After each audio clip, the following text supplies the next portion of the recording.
In this next story, a group of heartless thieves left a message in spray paint for one of their victims to find.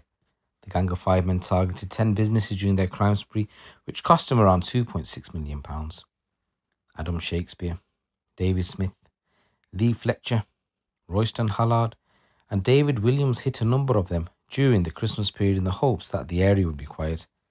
This led to them nicknaming themselves the Sticky Bandits after the two burglars in the festive movie Home Alone. At one address, they left a message in spray paint which read Merry Christmas and Happy New Year, and a few steps away, Ha Ha Ha was written as they mocked their victims.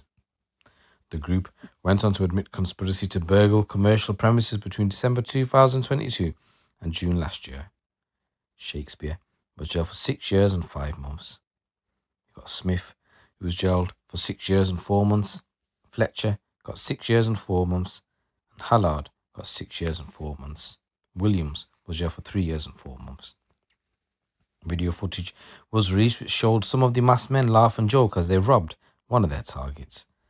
The gang used the business's own equipment to steal items including metal and other goods, and one vehicle ended up on its side as they made their way out of the premises.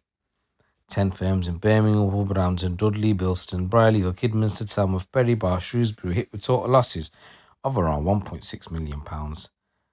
Costs to the businesses were estimated at £200,000, whilst the loss of sales, the cost of beefing up security and all that, amounted to over £800,000, making the total cost £2.6 million. Following sentencing, West Midlands Police DC Kelly White said this was a serious, organised and professional criminality on an industrial scale that saw theft of materials and vehicles valued at more than £1.6 million, not to mention the disruption to businesses and emotional impact on those affected. They would focus on sites that were tucked away from houses and struck over holiday periods when they knew the risk of them being disturbed was lower.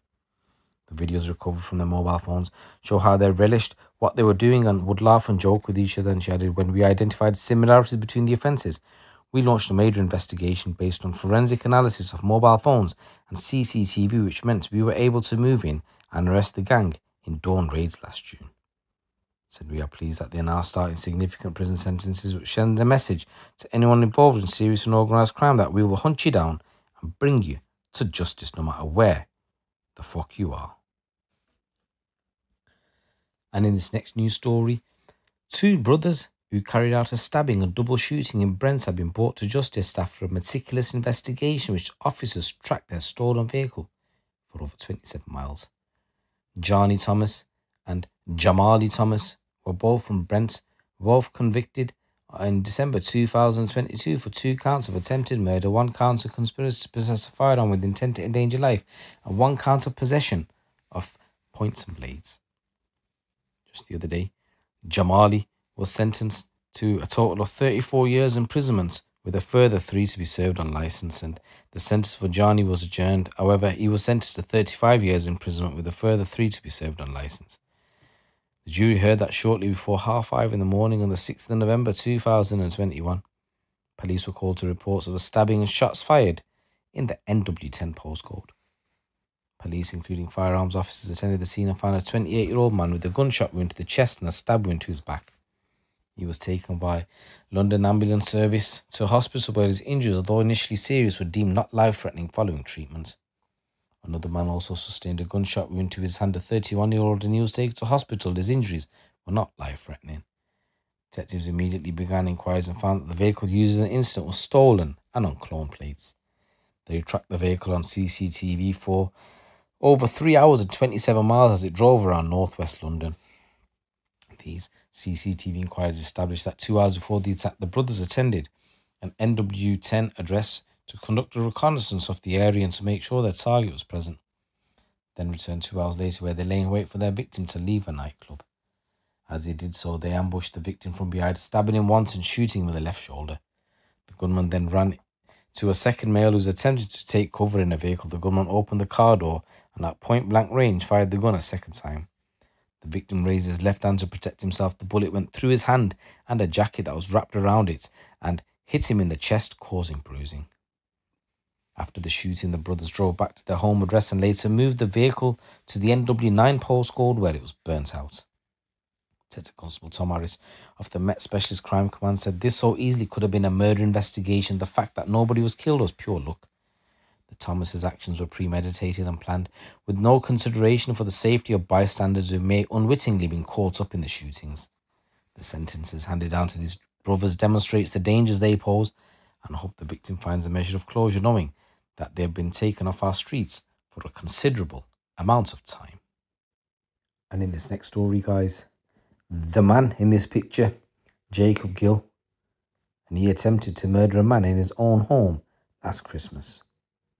Lancashire police were called to Wealton at around 7:30 at night on the 23rd of December last year to reports of a stabbing. Emergency service attendant found the victim, a man in his 60s, was stabbed when he was taken to hospital with serious injuries to his arms. Following inquiries, 34-year-old Gill was arrested within an hour of the call to police. After a trial at Preston Crown Courts early this year, a jury took around 4 hours to unanimously find Gill guilty of attempted murder. He appeared back in the dock today, where he was given a sentence totaling 34 years. After deeming Gill to be a dangerous offender, Judge Robert Altham, the recorder of Preston, sentenced him to 29 years custody and a further 5 years on extended licence. Gill will have to serve 2/3 of that sentence until he is eligible to go before the parole board. The jury was told how Gill attended the victim's home, pushed a bow and arrow to his head and said, "I've come here, and I've come here to do one thing, and that's to kill you." The victim attempted to reason with his attacker, pleading for his life, but Gill kept saying he was going to do him in. The victim managed to get past Gill to the front door and took a video which showed Gill holding a knife walking towards him, and Gill said, "There's no reason for stopping me now." It was whilst on the driveway that Gill stabbed the victim in his arm and attempted to stab him in the stomach. Gill swung the knife towards the victim's head on at least 3 occasions, narrowly missing, and then Gill held on to the victim as he bled profusely. When the victim told Gill he was bleeding to death, Gill said, "That's all part of my plan." Gill then ran off when a neighbour intervened, having heard the victim shout for help, and the neighbour tried to stem the bleeding and made a makeshift sort of wrap before officers attended and gave the victim life-saving first aid. In a statement to the court, the victim said, "At the time of the attack, I truly thought that my life was about to end there and then. The emotional fear of realising that you were about to die in such an horrific, unjustifiable, brutal and violent manner was absolutely terrifying, and as a result, my life has been destroyed since that evening, and I do not know if I will ever fully recover. And that's the sadness of this reality that I'm living." DC Josh Hodges of the South CID in Lancashire said Jacob Gill is clearly a dangerous individual who had planned to carry out this incredibly violent act. I have little doubt that without the brave actions of the victim's neighbour and the armed response officers, the victim would not be here today. So guys, there's a number of stories coming out from the streets of the UK. It's your boy GT. Keep it locked. Keep it real.